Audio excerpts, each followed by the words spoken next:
این ماشین معروفه تو ایران به دهقان خلافکار، درسته؟ درسته بله.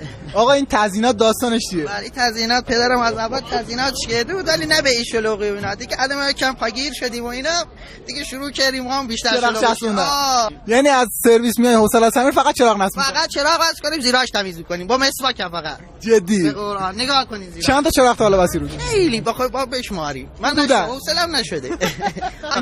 رنگ فابریکه مکانیک موقع میری زیرش میاد حذف میکنه میگه من کیف کنم پیچاشو بازو کنم. مدل چنده؟ 56. ای زنده. مدل 56 همه چی فابریک. همه چی فابریک. خیرش نوکرتی خیر عمرتون.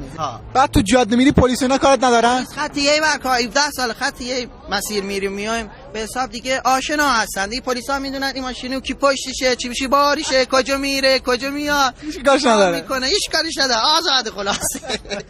مستم آزاره. بعد دوست نداری مدل دیگه ببندی؟ والا پدرم خیلی دوستش داره و اینا. فقط به بچه‌ها بگین کونه تمیز سفیدی بیارن تو شاسیش بکشن و اینا. اگه مشکی شد آقا این ماشین مال خودشونه. یعنی زیر رو تمیز می‌کنی؟ هر روز اول زیرش با تمیز بشه بعد روش که با تیکه هم تمیز میشه. جان شما خیلی لطف کردی تشریف همش امسال با کامیون مخلصتیم می‌بینید دادا دهقان خلافکار معروف شکر خدا نگهدار.